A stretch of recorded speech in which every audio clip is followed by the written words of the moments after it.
నమస్కారం ఇది సంగతికి స్వాగతం. కుల్భూషణ్ జాదవ్ వ్యవహారంలో పాకిస్తాన్ మొండి వైఖరితో రెండు దేశాల మధ్య సంబంధాలకు తీవ్ర విఘాతం కలిగేలా కనిపిస్తోంది. అసలే అంతంత మాత్రంగా ఉన్న రెండు దేశాల మధ్య సంబంధాలు ఉరీ ఘటన తర్వాత దారుణంగా దెబ్బతిన్నాయి. ఇప్పుడు జాదవ్ వ్యవహారంలో అవి మరింత క్షీణించేట్టు కనిపిస్తున్నాయి. ఇందుకు దాయాది దేశం వైఖరే కారణంగా కనిపిస్తోంది. అంతర్జాతీయ స్థాయిలో ఒత్తిళ్లు పెరుగుతున్నా ఆ దేశం పట్టించుకోవడం లేదు. తాను చెప్పిందే నిజమని చెప్పి అంతర్జాతీయ సమాజాన్ని నమ్మించడానికి అన్ని ప్రయత్నాలు చేస్తోంది. గూఢచర్యం ఆరోపణలపై మరో 3 భారతీయులను అరెస్టు చేసి తన ఆరోపణలకు బలం చేకూర్చేందుకు సిద్ధమైంది. అటు కుల్భూషణ్ వ్యవహారాన్ని ఐక్యరాజ్య సమితితో పాటు ఇస్లామాబాద్లో ఉన్న విదేశీ రాయబారులకు తెలియజేసేందుకు తాజాగా అన్ని వివరాలతో కూడిన పత్రాలు సిద్ధం చేసింది. పాక్ చర్యలపై తీవ్ర ఆగ్రహంతో ఉన్న భారత్ కూడా దౌత్యపరమైన ఒత్తిడులను తీవ్రం చేసింది. రెండు దేశాల మధ్య జరగాల్సి ఉన్న సముద్ర జలాలకు సంబంధించిన చర్చలను నిలిపివేసింది. కుల్భూషణ్ వ్యవహారంతో భారత్ను ఇరకాటంలో పెట్టాలనుకున్న పాక్ మరోసారి అంతర్జాతీయ సమాజం ముందు ఏకాకి అయ్యేట్టు కనిపిస్తోంది.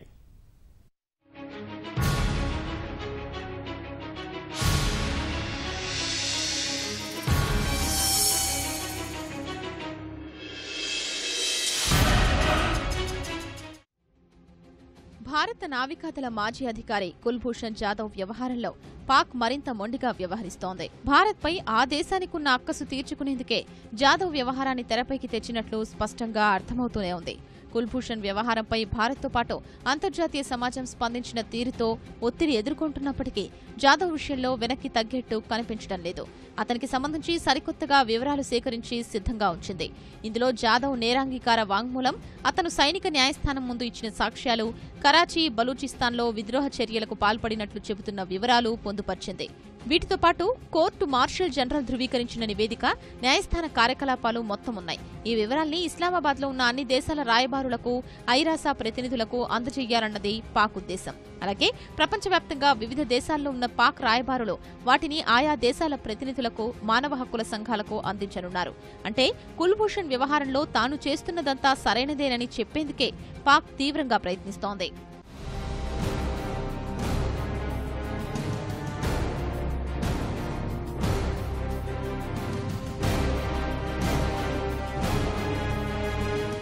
కుల్భూషణ్ వ్యవహారంలో భారత్, పాక్ సుప్రీంకోర్టులో అప్పీల్ చేయాలని, అందుకు అతనికి న్యాయ సాయం అందించాలని భావిస్తోంది. అయితే అప్పీల్ కోసం సైనిక స్థానం అభియోగ పత్రంతో పాటు కేసుకు సంబంధించి కోర్టు కార్యకలాపాల వివరాలు అందాల్సి ఉంది. వీటిని పాక్ అందిస్తుందా లేదా అన్న దానిపై తరువాతి కార్యాచరణ ఆధారపడి ఉంటుంది. पाकिस्तान का जो रवैया है वो इतना अजीबोगरीब है कि पूरी दुनिया में उसकी कंडेमनेशन होगी. हिंदुस्तान ने साफ तौर पे कहा है कि ये बेकसूर आदमी है और हिंदुस्तान हर कदम उठाएगा इसकी जान को बचाने के लिए. और हिंदुस्तान ने कहा है कि हम इसके खिलाफ अपील करेंगे.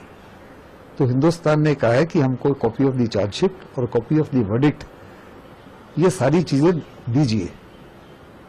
और अगर ये नहीं देता तो हिंदुस्तान किस प्रकार से अपील फाइल करेगा. मुझे नहीं लगता कि पाकिस्तान की जुडिशरी, पाकिस्तान का मीडिया और पाकिस्तान का अवाम पाकिस्तान की मिलिट्री के इस रवैये के साथ जुड़ेगा. కుల్భూషణ్ బలూచిస్తాన్, కరాచీల్లో గూఢచర్యం, విద్రోహ చర్యలకు పాల్పడినట్లు చెబుతున్న పాక్ ఈ ఆరోపణలపై అక్కడి సైనిక కోర్టు రహస్య విచారణ జరిపింది. విచారణ పూర్తయ్యాక మరణశిక్ష ఖరారు చేసింది. ఈ విషయంలో అతను చెప్పుకునేందుకు అవకాశం ఇవ్వలేదన్న ఆరోపణలకు బదులుగా నేరాంగీకార వాంగ్మూలంలో అతడు ఇప్పటికీ భారత నావికాదళంలోనే కమాండర్గా పనిచేస్తున్నట్లు న్యాయమూర్తి ఎదుటే అంగీకరించారని చెప్పింది. చైనా, పాకిస్తాన్ ఆర్థిక నడవ, సిపిఇసి కార్యక్రమానికి ఆటంకం కలిగించడం, గ్వదర్ పోర్టును ప్రధాన లక్ష్యంగా చేసుకుని ఈ కార్యకలాపాలకు పాల్పడినట్లు పాక్ ఆర్మీ చీఫ్ బజ్వా ఆరోపించారు.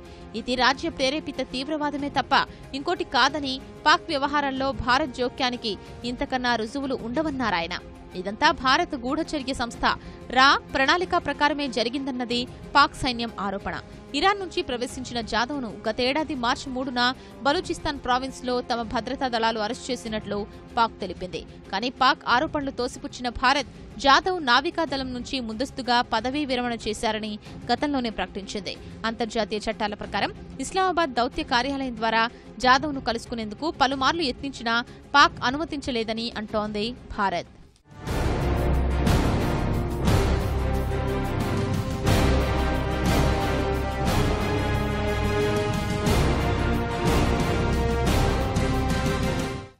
భారత్ను ఇరకాటంలో పెట్టేందుకు వచ్చిన అవకాశాన్ని వదులుకోకూడదని భావిస్తున్న పాకిస్తాన్ త్వరగా విచారణ ముగించడం, వెంటనే తీర్పు ప్రకటించడం, నిందితుడికి సరైన న్యాయ సహాయం లేకపోవడం చూస్తుంటే మొత్తం ఘటనలో పాక్ వక్రబుద్ధే కనిపిస్తోంది తప్ప సహజ న్యాయ సూత్రాలు ఎక్కడా కనిపించావు. ఈ విషయంపై తీవ్రంగా మండిపడ్డ భారత్ అదే రీతిలో ఘాటుగా స్పందించింది. తప్పుడు విచారణ కారణంగా ఈ ఘటనను పథకం ప్రకారం చేసిన హత్యగా భావించాల్సి వస్తుందని పేర్కొంది. భారత్ ఆరోపణల్ని పట్టించుకోకుండా పాక్ మొండిగా ముందుకు పోతోంది. కుల్భూషణ్ వ్యవహారానికి కొనసాగింపుగా అన్నట్టు మరో ముగ్గురిని గూఢచర్య ఆరోపణలపై అరెస్ట్ చేసింది. వీటిని మరో తరహా సర్జికల్ దాడులుగా పేర్కొంటోంది పాక్.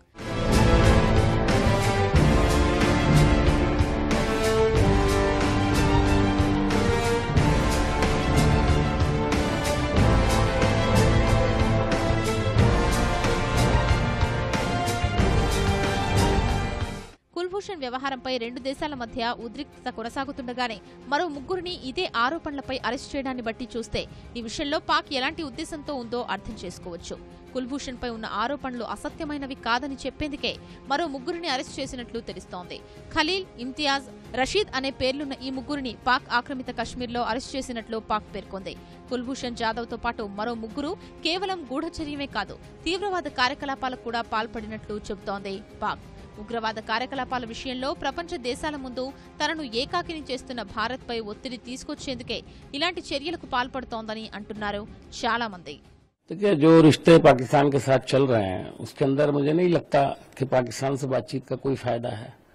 और पाकिस्तान ने कुलभूषण जाधव को लेकर के जिस तरह का फांसी का फैसला फौजी अदालत के जरिए सुनाया है, मुझे ऐसा लगता है इसके पीछे पाकिस्तान ये भारत की सरकार पर दबाव बनाना चाहता है ताकि वो बातचीत के लिए मजबूर हो जाए, और इसीलिए भारत सरकार ने भी उनको सख्त जवाब देने का काम किया. కుల్భూషణ్ కు మరణశిక్ష విధించిన వారం రోజులలోపే మరో ముగ్గురు భారతీయుల్ని అరెస్ట్ చేయడం ద్వారా పాక్ గూఢచర్యాన్ని పావుగా వాడుకుంటోందని అంటున్నారు.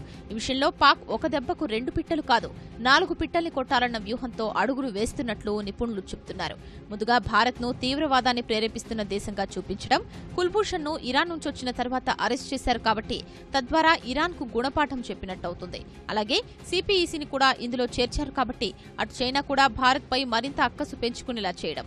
ఏడాదిలోపే పాక్లో జాతీయ ఎన్నికలు కూడా ఉన్నాయి. భారత్ వ్యతిరేక వైఖరితో ఆ ఎన్నికల్లో లబ్ధి పొందవచ్చన్న ఉద్దేశంలో ఉంది పాకిస్తాన్. నిజానికి తీవ్రవాదంతో పాక్ కూడా సతమతమవుతోంది. తాను పెంచి పోషిస్తున్న పాములు ఆ దేశాన్ని కూడా నిద్రపోనివ్వటం లేదు. ఈ విషయాన్ని పాక్ ఎన్నోసార్లు అనుభవపూర్వకంగా తెలుసుకుంది, అంగీకరించింది కూడా.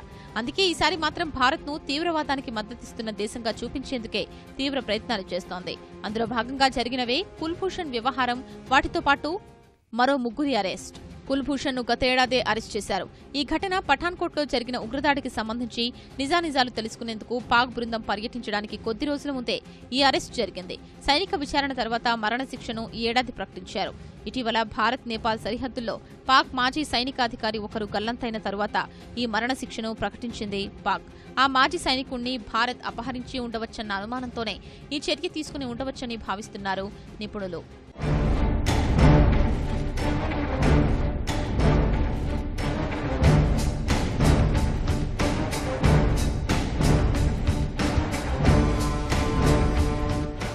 భారత్ను అన్ని రకాలుగా ఇరకాటంలో పెట్టేందుకు పాక్ తీసుకుంటున్న చర్యలు ఓ విధంగా ఆ దేశానికే ఎదురు తిరిగేలా కనిపిస్తున్నాయి. మిత్రదేశం కాబట్టి పాక్ చెప్తున్న వాస్తవాల్ని చైనా నమ్మవచ్చేమో గాని పాక్ గురించి తెలిసిన ఇతర దేశాలు ఈ విషయంలో ఆ దేశానికి మద్దతుగా నిలుస్తాయని భావించలేవు.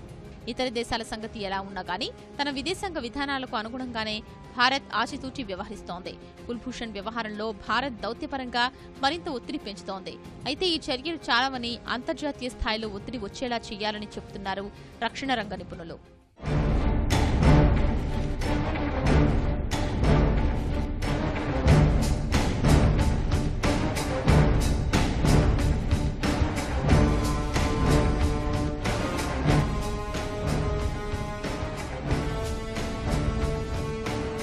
No, I don't think India has gone very aggressive. In fact, I think this is the least India could have done to send a very strong message, short of taking any physical action as such. I think on a diplomatic front, we need to do a lot more. I think we need to let Pakistan know that, in very unequivocal terms, we need Pakistan to know that we're not going to accept something like this happening. And just probably issuing a démarche to the High Commissioner is perhaps not enough. Maybe we need to do more. But certainly not. I think on the diplomatic front, we are doing what we are doing, but I think we can still be a lot more aggressive. And we certainly haven't gone beyond the point. పాకిస్తాన్పై ఒత్తిడి పెంచడంలో భాగంగా ఈ నెల 16 నుంచి 19 వరకు జరగనున్న సముద్ర తీర ప్రాంత భద్రతకు సంబంధించిన చర్చల్ని రద్దు చేసింది. ఈ చర్చల కోసం పాక్ నుంచి మారిటైమ్ సెక్యూరిటీ ఏజెన్సీ బృందం ఈ వారంలో రావాల్సి ఉంది. మత్స్యకారులు వారి భద్రతకు సంబంధించి 2 దేశాల మధ్య చర్చలు జరగాల్సి ఉంది. అయితే పాకిస్తాన్ బృందం పర్యటనకు సంబంధించి తమకు భారత ప్రభుత్వం నుంచి ఎలాంటి స్పష్టత రాలేదని తీర ప్రాంత రక్షక దళం చెబుతోంది. అంటే దాదాపుగా ఈ చర్చలు నిలిచిపోయినట్లే. If Pakistan doesn't reconsider its decision to execute the Gulbhushan Yadav, and then it will have serious implications on the bilateral relations between India and Pakistan. This is what the External Affairs Minister Sushma Swaraj said on the floor of the House also. Pakistan should conduct itself as a matured nation. Even there are voices within Pakistan questioning that decision of Army Court and government. So the Pakistan government should consider all these issues because India and Pakistan are neighbors and we will have to maintain good neighborly relations. Kulbhushan వ్యవహారంలో పాక్ ముందు భారత్ కొన్ని డిమాండ్లు పెట్టింది. కుల్భూషణ్ జాదవ్ కు న్యాయవాదిని నియమించాలి, సైనిక court ఇచ్చిన తీర్పు పూర్తి పాఠం ఇవ్వాలి.